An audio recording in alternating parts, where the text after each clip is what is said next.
Assalamu alaikum everyone. This is me Tasnuba Tabassum Hafsa and I welcome you all at Grammar Gains. আপনারা আমাদের আগের ভিডিওতে types of sentences এর অন্য types গুলো সম্পর্কে জেনেছেন, সিম্পল, কমপ্লেক্স, কম্পাউন্ড। আজকের ভিডিওতে আমরা assertive, interrogative, imperative, optative, exclamatory এই সেন্টেন্সগুলো সম্পর্কে জানবো। সো দেরি না করে চলুন শুরু করা যাক। এবার আমরা দেখব assertive sentence. বলছে an assertive sentence states a fact, opinion or idea. মানে কি assertive sentence এর থ্রু আপনি যে কোনো একটা opinion দিতে পারেন বা কোনো একটা fact নিয়ে কথা বলতে পারেন, কিংবা এটা বেসিক্যালি কোনো একটা স্টেটমেন্ট দেওয়ার ক্ষেত্রে কিন্তু ব্যবহৃত হয়ে থাকে। যেমন এখানে এক্সাম্পল বলছে the sun rises in the east. এটা কিন্তু একটা জানা কথা, এটা একটা fact, আপনি একটা স্টেটমেন্ট দিচ্ছেন যে সূর্য পূর্ব দিকে উঠে। সো assertive sentence বেসিক্যালি আমরা মানে কথা বলার সময় সচরাচর যা ব্যবহার করে থাকি ওইটাই কিন্তু অ্যাসার্টিভ সেন্টেন্স। এখন এই অ্যাসার্টিভ সেন্টেন্সকে আমরা দুই ভাগে ভাগ করতে পারছি, একটা হচ্ছে অ্যাফার্মেটিভ সেন্টেন্স আর একটা হচ্ছে নেগেটিভ সেন্টেন্স। অ্যাফার্মেটিভ সেন্টেন্স কি something that's stated in positive, or বাংলায় যেটাকে আমরা বলছি কি হ্যাঁ বোধক, মানে কোনো একটা কিছুর অস্তিত্ব আছে বা এরকম ক্ষেত্রে কি আমরা অ্যাসার্টিভ সেন্টেন্স ব্যবহার করছি।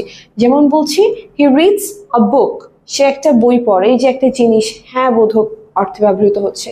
Same she was the first president, সে প্রথম প্রেসিডেন্ট ছিল, এটা তো কি একটা হ্যাঁ বোধক উত্তর আমি কারো কাছ থেকে পাচ্ছি যে হ্যাঁ এটা হয়েছে বা এটা হয় এরকম ক্ষেত্রে। সো নেগেটিভ সেন্টেন্স কি, সেক্ষেত্রে আমরা আবার কি বলতে পারছি something that states in the negative, মানে যেটা বাংলা আমরা বলছি না বোধক, যেটাতে আমরা অলওয়েজ একটা নো অ্যান্সার পাবো। তো এটার এক্সাম্পল বলছে she is not a good singer, ও একটা ভালো সিঙ্গার না।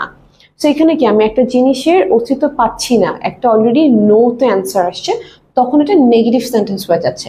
আবার বলছে they do not play football, তারা ফুটবল খেলে না, এখানেও কিন্তু আমরা একটা নো তে অ্যান্সার পেয়ে যাচ্ছি যে তাদের ওই মাঠে খেলার কি এক্সিস্টেন্সটা নেই।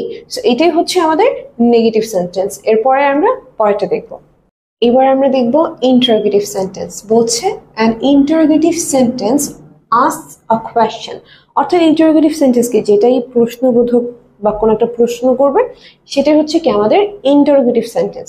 এখন ইন্টারোগেটিভ সেন্টেন্স বিল্ড করার ক্ষেত্রে আমাদের কয়েকটা জিনিস মাথায় রাখতে হবে, সেটা হচ্ছে অক্সিলারি কিংবা হেল্পিং ভার্ব, মডাল ভার্ব, তারপর WH ওয়ার্ড দিয়ে শুরু হবে এবং কোয়েশ্চেনটার কি লাস্টে একটা কোয়েশ্চেন মার্ক থাকবে।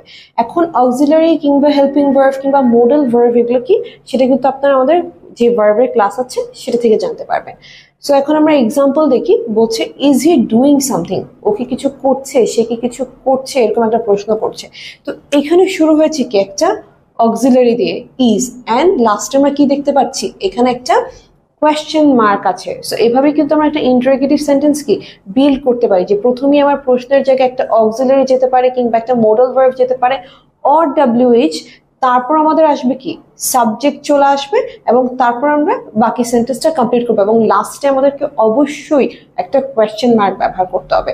যেমন এখানে আমরা বলছি উড ইউ গো দেয়ার, এই উডটা কি এটা কিন্তু একটা মডাল ভার্ব। সো এই যে এখানে আমরা সেন্টেন্সটা শুরু করছি কি একটা মডাল ভার্ব দিয়ে, তুমি কি সেখানে যাবে, এবং শেষে আমি একটা কোয়েশ্চেন মার্ক ইউজ করছি। সেম আমরা যদি দেখি এবার আমরা একটা WH ওয়ার্ড দিয়ে দেখি যে when are you coming, তুমি কখন আসছো।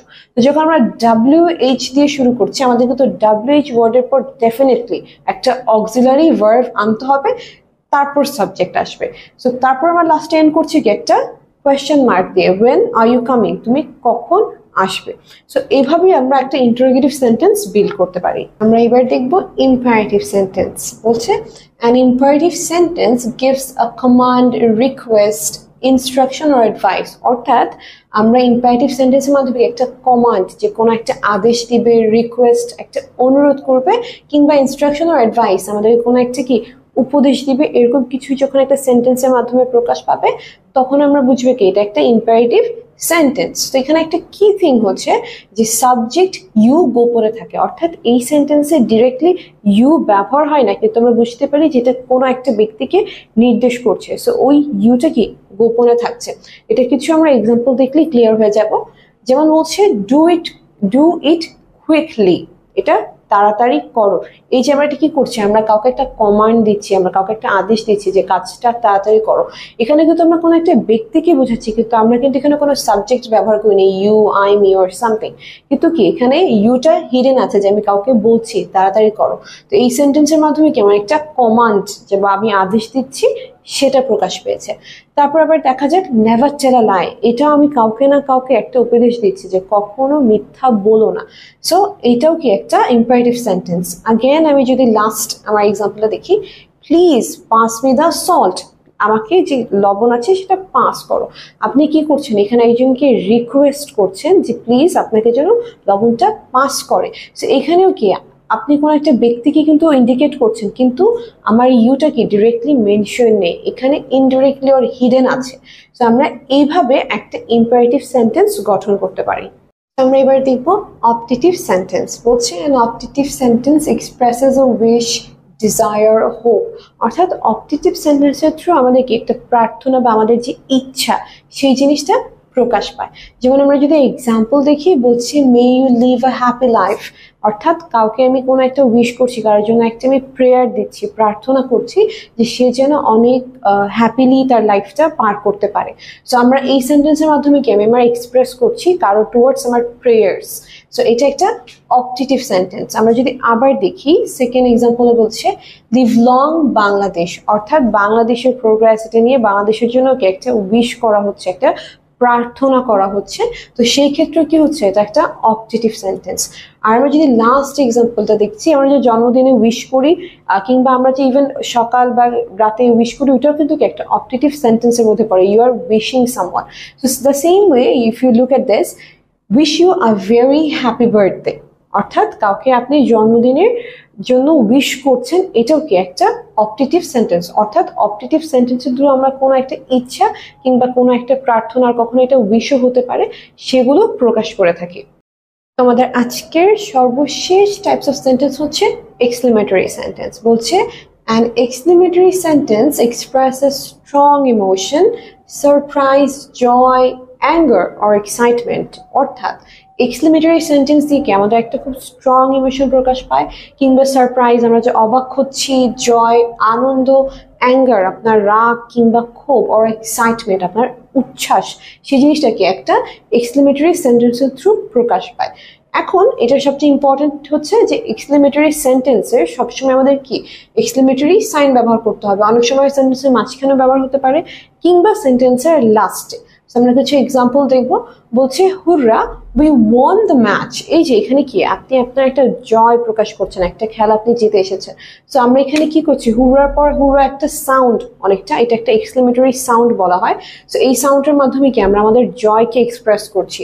সো তারপর আমরা কি ইউজ করছি, একটা এক্সক্লেমেটরি সাইন, এটা বোঝাতে যে এটা একটা এক্সক্লেমেটরি সেন্টেন্স। সো পরের এক্সাম্পলটাতে বলছে আলাস আই লস্ট দ্য ব্যাগ। আপনি আপনার ব্যাগটা হারিয়ে ফেলেছেন। সো আলাসও কি একটা এক্সক্লেমেটরি সাউন্ড, এবং সেটার পরে আমরা একটা এক্সক্লেমেটরি সাইন ব্যবহার করছি, এবং আমরা বলছি আই লস্ট দ্য ব্যাগ। অর্থাৎ এই সেন্টেন্সের মাধ্যমে আপনি কিন্তু কি আপনার দুঃখ প্রকাশ করছেন। সো এটা আবার একটা এক্সক্লেমেটরি সেন্টেন্স। এবং the last example what a beautiful day.